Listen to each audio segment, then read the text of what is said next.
So good afternoon everyone, and thanks Dr. Nathani and IPPTA for giving me this chance. So I wanted to mention today's session. The day started on a very positive note for me when I heard Mr. Sanjay Singh speak. So he's a senior from my college. I happen to be his junior, also a chemical engineer from IT Kanpur, though I have not worked in the field really so much.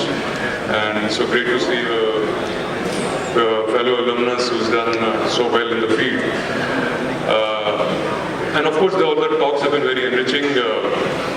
So we come from the world of analytics, not from the world of plant operations. So it was very refreshing to hear so many practicing practitioners here. And Mr. Krishnan, one of the things you said resonated with what we do, that helping industry move from 2.0 to 3.0 or 4.0. So that's one of the things my panelists have talked about and I'll talk about. Right, so getting on with the talk. So what we do, and by we I mean we are a data science company, decimal point analytics, and what I'm talking about here draws upon a lot of work from our French partner BrainCube and Laurent Bourriou from BrainCube has also logged in, but we'll figure out how does he come online. So we'll jointly do this talk. BrainCube. So while we do work with data, BrainCube is also a data science company, but with a very specific focus. Their focus is plant operations. So whatever happens from raw material to output, the entire life cycle of a product, that is what they track through picking data from sensors, and that is what we'll talk about. And so these insights come from the model and philosophy they have developed. And as far as paper sector goes, that is the largest business for BrainCube, and their solution is currently working in 100+ mills worldwide, largely in Europe, Americas, South Africa. Companies like Smurfit or Norske or Sappi or International Paper, Kimberly-Clark. So they have experience of doing industrial AI work for about more than 12 years. So coming to the problem, of course, you all deal with this on a daily basis.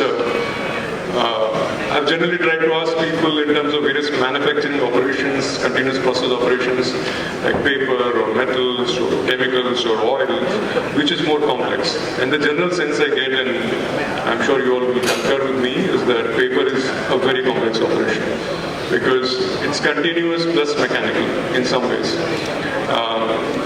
So companies in this industry deal with all these issues that the process is very hard to control to ensure optimal output, overall equipment efficiency, as they say, the right quality of output, right amount of throughput. It's not a simple thing to do. And answers, of course, lie in two things. One is human judgment and then in data. Right. So you can do an engineering intervention or you can do a data intervention. And for example, what maybe the previous speaker Srini talked about was a mix of both. But so to do a data intervention, one of the problems, and companies are trying, as we just heard from Mr. Nathani, that companies are now trying to do digital twins or go, optimize with data. The problem is data stays in silos, and currently companies have installed DCSs or SCADA, but to some extent it's still reactive, it's not proactive. So how do we go from reaction to anticipation? That is the problem companies like us are trying to solve. So the case for change. So again, some of my colleagues mentioned certain cost items, and this is something which we have discussed with BrainCube and put it up here. There is a clear cost to the challenges which paper plants face.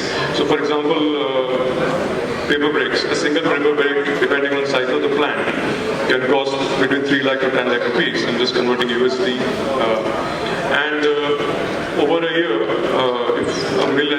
5 breaks a day, it could be tens of crores. And then talking about quality issues or costs of quality, it could be 3 to 8% of total costs. And similarly, cost of energy. So there is a clear financial incentive to try various approaches to optimize. And what we have is one of those approaches, which I'm going to talk about. In the Indian context, of course, BrainCube is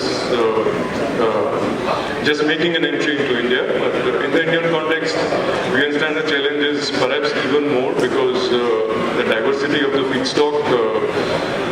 We use a lot of recycled paper and agricultural residues compared to maybe European or American plants.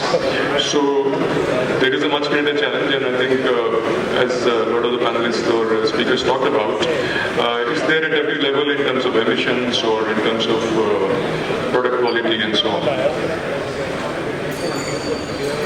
So coming to the conceptual framework of how BrainCube or how we see this challenge and how we are trying to address the challenge. So in the process, from stock to finish, these are the key stages, and what's listed here are some of the points where variability arises, but there are many more. These are just a few. And in a typical implementation, our system maybe picks up 1,000 points of data. So let's say there are a few hundred, or maybe several dozens of data points, or any of these data points essentially means variability can occur. And if variability at stage 1 versus stage 10 is differing in different directions, then maintaining parameters could be a problem. So that's the problem to be solved. There are so many variables. How do we control them in a way using the data which is already there? How do we control them? So,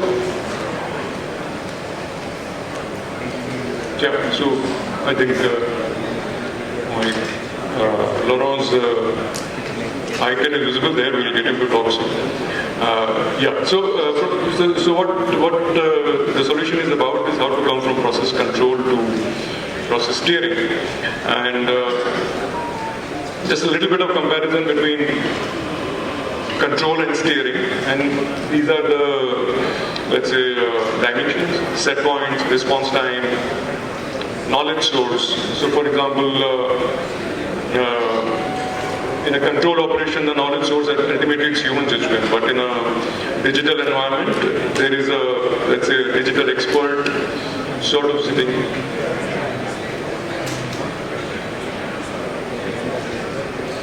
That's it. Yeah.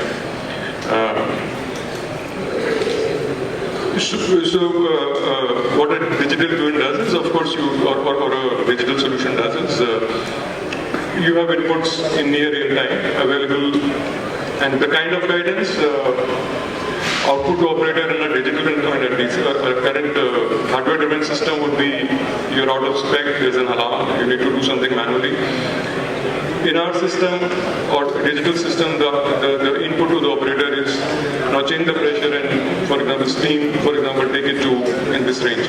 So very clear instructions, you have to just follow it. Operator expertise or is somewhat less important. I mean, anybody can follow this. So that is the kind of change one is trying to make. And this is exactly what Mr. Krishnan was talking about earlier in the day. So most mills currently may be in level 1 or 2, even if you have you've installed DCS and so on, still in level 2. And the objective of digital solutions like what we have with BrainCube is to say that how to move to level 3 and 4, which is about, I think Srini talked about predictive models, and what BrainCube does is give a level 4 kind of output to operators. Level 5 is of course possible but not realistic. Nobody wants closed loop right now. So autonomous is nearly there, but whether the industry takes it, but of course plants have to do the journey from level 3 to level 4, only then they'll feel comfortable about level 5. So in terms of the intelligence stack, we look at it as a 5-layered stack. At the bottom layer, the bottom 2 we assume are there in most of the companies. We see some mid-sized companies don't have level 2, but sensors, then an integration layer at the sensor level, and where our solution comes in is the level 3, level 4, and the level 5. So the first thing, I think the next slide is about digital twin. Yeah. So first thing we look to do is to create a digital twin. Now there is a little bit of a difference between, all of us have talked here about digital twins. The way BrainQ approaches a digital twin is somewhat different. So one simple approach of a digital twin is end-to-end the sensors which are there. Maybe 1 minute? Yeah.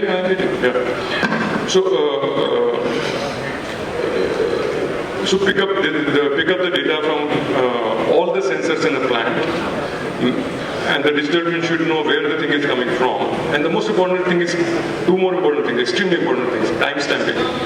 So the BrainQ looks at a digital twin as a batch or a product moving from one end to the other, whether it takes 2 hours or 2 days or whatever time. The time stamping is important. This batch was somewhere at 10 a.m. in the morning, now it's somewhere else at 2 p.m. in the afternoon. It is the same batch. So what is happening to the batch at the end is mapped according to time. So that is a specific intelligence BrainQ works with. And the other thing is,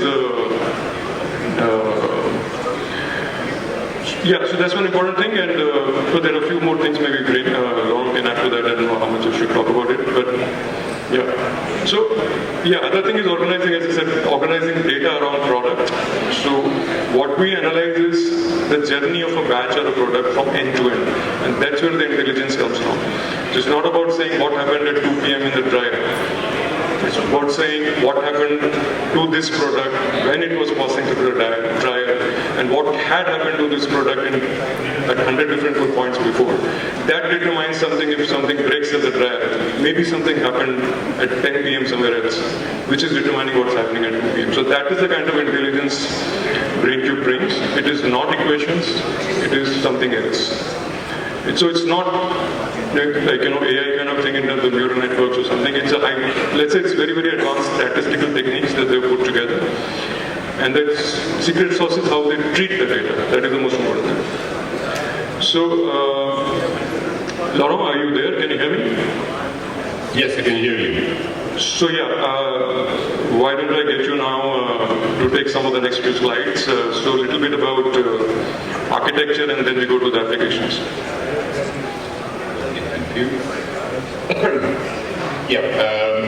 So first of all, I'm very honored to be here. I'm Laurent Bourdieu. I'm in charge of helping decimal point analytics develop BrainQ in India. I see the slide. Well, basically what this slide is about is we are not looking for correlation between process variables and KPIs. We're looking for what we call impact. That is to say, what are the exact setting ranges that have an impact on what you're trying to improve. And I have an example about this, but Ajay, you need to tell me how much time is left. Maybe I should go to the next slide. Okay. Yeah. So these are the applications, the examples. Yes, Carbon Paper, the company was founded in 2007, and for the first 6, 7, 8 years, pulp and paper was almost our only market. So we basically did work on every KPI that can be found in the paper mill. The most typical application is usually related to paper breaks. That's usually the first thing that customers want to solve, but we work on quality KPIs, increasing the amount of recycled paper that we can use, etc., etc. We've done about everything in this business.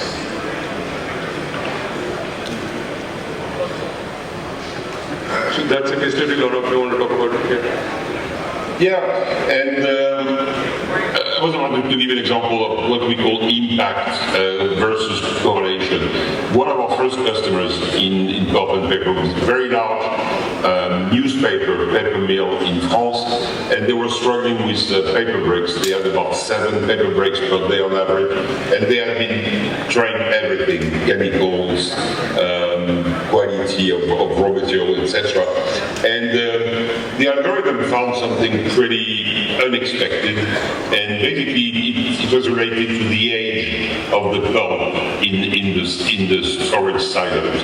Whenever pulp was older than 6 hours, it had a terrible, dramatic impact on the paper bricks. So in this case, the recommendation was not to change settings, it was to change the way the pulp was produced. And instead of doing big batches and store them, we suggested that the plant move to more on-demand production, just-in-time production. So we were not looking for a correlation, we were looking for impact. And in this case, impact was whenever the pulp is older than 6 hours, paper breaks will happen.